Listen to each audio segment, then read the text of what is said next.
This lesson video show you a few factors that affecting productivity that we need to looking at when we plan for the project. For example, how either experience affect the project productivity, how is the working overtime affect productivity, what is the date I'm productive, Monday, Tuesday, Wednesday, etc. And the first topic we are discussing in this lesson videos is the learning curve. So what is that about? As you can see, productivity will improve through repetition. What does that mean? When you do the same work over and over, you tend to be more productive over time. And that we're talking about learning curve. For example here, and then it can be plotted arithmetically and logarithmic coordinate in that way. And in the next video, you will apply this learning curve with two methods, arithmetic and logarithmic approach to do quantitatively the learning curve, the effect of learning curve on the costs or the time spent for certain unit. So with that, let me give the overview of how other factor affecting productivity, and we go to the quantitative aspect of learning curve in the next video. So this one, as you can see here, it depends on the learning rate. If it's 90%, you can see that the assume for one job, if you spend the cost of dollar or the man hours, it's like $10 or 10 man hours, 10, I should say now, 10 labor hours, gender neutral, 10 hours, 10 labor hours, or $10 for the first unit. Then you can go down to about, in this case, for example, if it's 90% learning rate, it's about $7 after 10 units, and then go down to lower than $6 or 6 labor hours after 40 units. But then you can see the level, it will not be significant after that, so it level up, improve a lot in the first few repetition, and then it level up. And then you can see the same when you learn something new and you do the same, the first few repetition you learn very fast, productivity improving a lot. But then when you do that over and over, if you don't have any other new initiative, productivity it will be level up. Similarly here, if the learning rate is 70%, which is much better, as you can see, it will significantly improve productivity, or in this case, reduce the cost, reduce the labor hour for one unit. And you can see there, if it from 10, it going down. If after 20 repetition, it go down to the cost or labor hours only 2, and it level up, but cannot be get down to 0, as you can see there. And that is the plot, it just the number of unit and the cost. And now normally with that, people can it's re-spread the curve, and in this case the dollar, it can be in logarithmic coordinate with that here. So the with that we change, and then you see that a lot in other class, just like Geotech 1, 90%, and it's become a straight line when you repress in the coordinate here. And then with 70%, so it's more linear, that easy to do with the logarithmic coordinate, as you can see there. And then it apply in certain project. What example here? So you see example conducted and published in the reading that give you today, that excavation rate for Baker Ridge tunnel, that they do the re-observation, and as you can see there, the productivity tend to be improved. In this case, the mining see per trip, as you can see, it significantly reduced after 8 in the first 8 repetition, and it keep then leveling up after. You see another research that I did about 10 years ago, structural work for a 20-story building, and see how the repetition, as you can see the multi-story building, it has some repetition. The work in the first few floor, that is the first few repetition, it tend to be slower than the upper level. And with that, we want to see whether it's true with that hypothesis and what is the learning rate should be. So we observe that for two type of work. First is the rebar prefabrication and installation, and the formwork installation. And as you can see there, in this case, we do the log cumulative average rebar work hours, and then the cycle of the number. So one cycle is the one floor, and as you can see there, the first few floor is for the formwork installation. The learning rate a lot, but then it level up after 4-5 floor. Similarly, for the rebar fabrication and installation, it's not improved in the first few, but then it improving, but then it level up. So that is learning curve. So when you plan the work, you also need to consider how learning affect in productivity. So plan, for example, talk about the time for the activity. If the same number of workers tend to put more time in the first few floor, first few repetition, and then can reduce a little time in the next few repetition and moving forward. So after this one, you have another video to and the worksheet problems for today's class to learn and apply the learning curve quantitatively. Now let me continue with the factor that affecting the human as a worker in construction. So first we need to see what is the energy development process in human and animals, because that we need energy to produce work. So where energy come from, and you can see this is the body limit, and you can see there. So we have to take food, water, and when it get in, we have to get out liquid, solid waste. That's what you know what I'm talking about. And then we also need the oxygen and carbon dioxide, water. It have to be get out our body as well. And that it will be food, water get in, it become the energy storage in our body.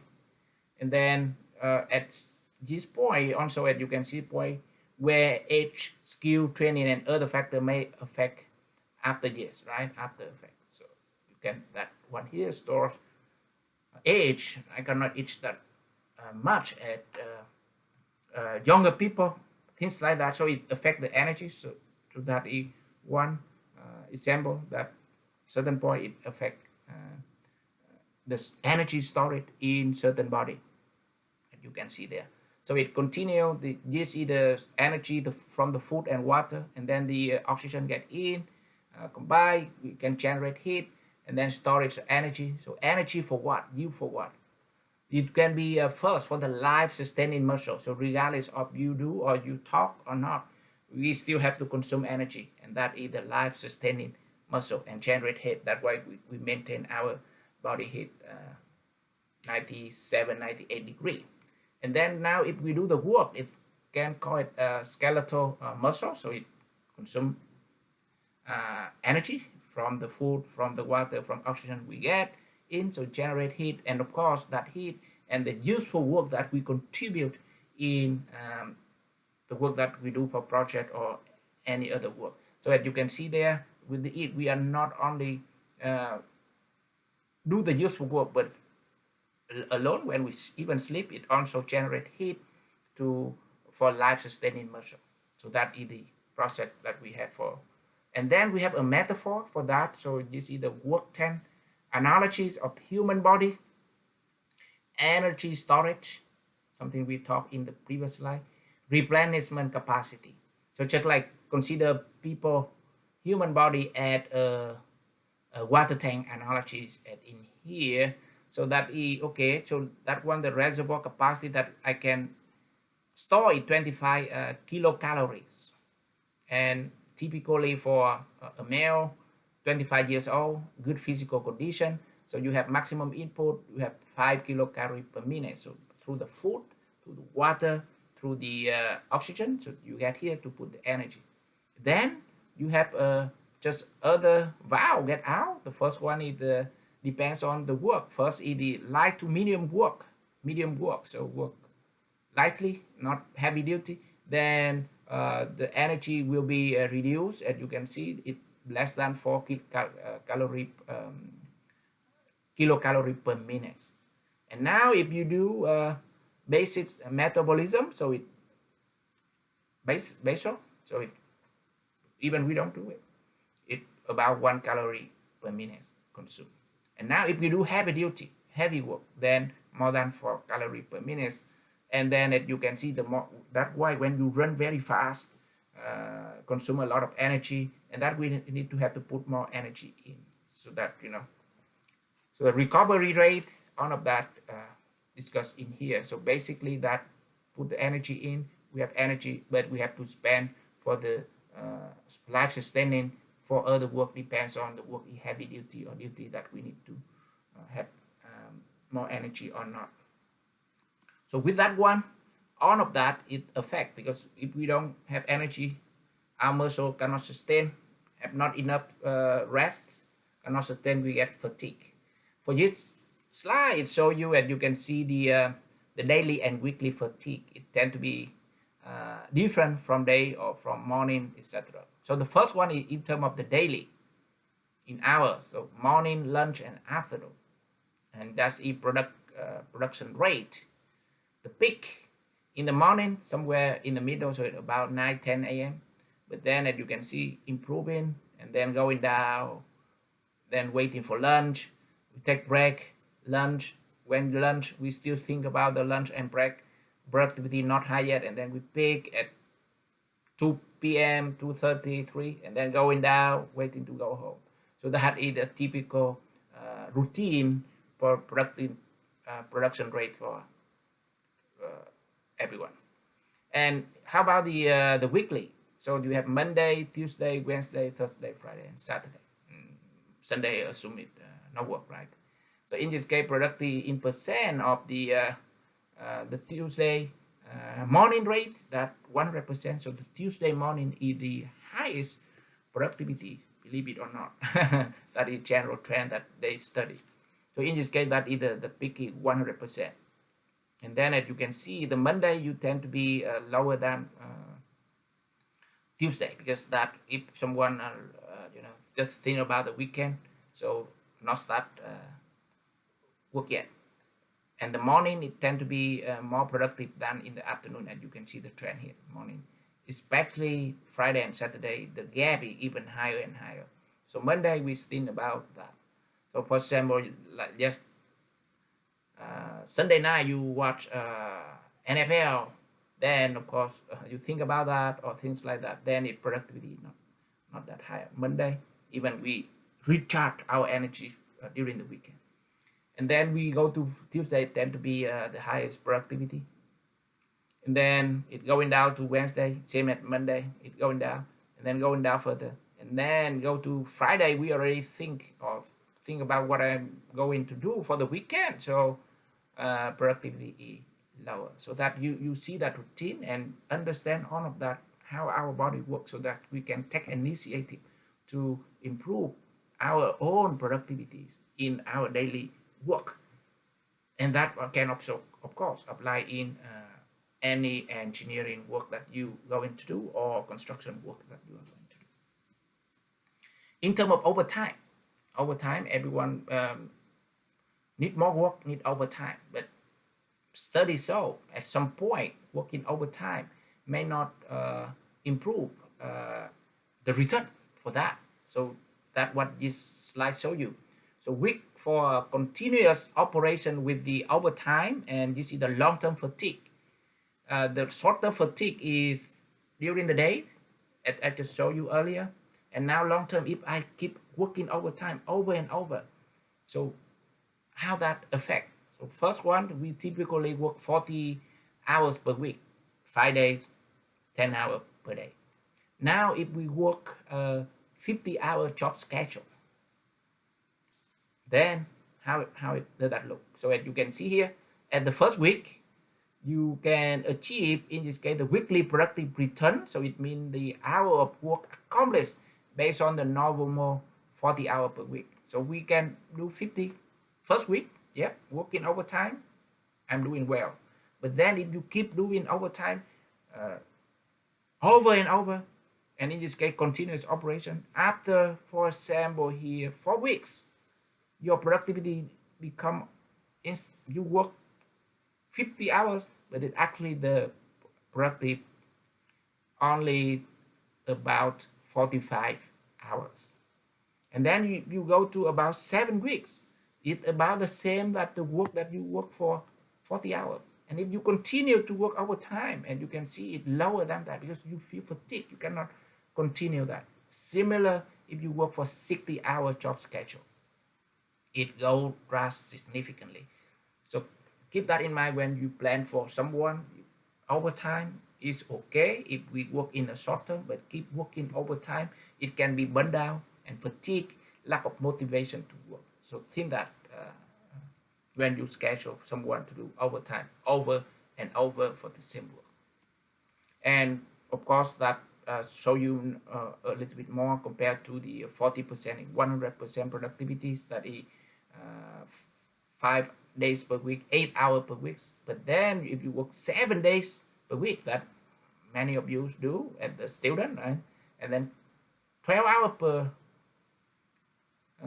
per days, then you may have only 72% productivities because that, fatigue, lack of motivation, and there are many things that we are confused, not enough sleep. All of that will affect our productivity.